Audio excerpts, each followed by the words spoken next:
ഒരു shampoo select ചെയ്യുന്ന സമയത്ത് നമ്മൾ മനസ്സിൽ വെച്ചിരിക്കേണ്ട കുറച്ച് കാര്യങ്ങളുണ്ട്. സോ ഫസ്റ്റ് വൺ, നമ്മുടെ ഷാമ്പൂവിൻ്റെ ബേസിക് പ്രോപ്പർട്ടി എന്ന് പറയുന്നത് നമ്മുടെ സ്കാൽപ്പിലും ഹെയറിലും അക്യുമുലേറ്റഡ് ആവുന്ന ഡേർട്ടും സെബവും ക്ലീൻ ചെയ്യുക എന്നുള്ളതാണ്. സോ ഇത് എഫക്റ്റീവായിട്ട് ഇത് ചെയ്യണം. അത് എഫക്റ്റീവായിട്ട് ചെയ്യുന്നതിൻ്റെ കൂടെ തന്നെ നമ്മളുടെ സ്കാൽപ്പിലുള്ളൊരു നാച്ചുറൽ ഓയിൽ ബാരിയർ ഉണ്ട്.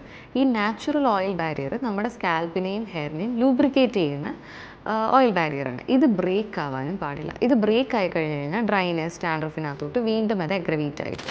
സോ അത് ബ്രേക്ക് ആവാത്തൊരു ഷാമ്പു വേണം നമ്മൾ ചൂസ് ചെയ്യാനായിട്ട്. പിന്നെ നമുക്ക് എന്തെങ്കിലും കണ്ടീഷൻസ് ഉണ്ടെന്നുണ്ടെങ്കിൽ, അതായത് ഇപ്പം ഡാൻഡ്രഫ് പോലെ അല്ലെങ്കിൽ ഹെയർ ഫോൾ പോലത്തെ എന്തെങ്കിലും കണ്ടീഷൻസ് ഉണ്ടെന്നുണ്ടെങ്കിൽ അതിനനുസരിച്ചിട്ടുള്ള ഇൻഗ്രീഡിയൻസ് വരുന്ന ഷാമ്പു വേണം നമ്മൾ സെലക്ട് ചെയ്യാനായിട്ട്. ഇപ്പം നമുക്കിപ്പം നല്ല രീതിയിൽ ഡാൻഡ്രഫ് ഉണ്ട് എന്നൊക്കെ വരികയാണെന്നുണ്ടെങ്കിൽ ഇപ്പോൾ വെട്ട് പാല, അതുപോലെ തന്നെ അലോവേര, പിന്നെ ആൻറ്റി ഫംഗൽ പ്രോപ്പർട്ടീസ് വരുന്ന ഹെർബ്സ് ഒക്കെ അടങ്ങിയിരിക്കുന്ന ഒരു ജെൻറ്റിൽ മൈൽഡ് ഷാമ്പു നമ്മൾ ചൂസ് ചെയ്യുകയാണെന്നുണ്ടെങ്കിൽ it will be more effective.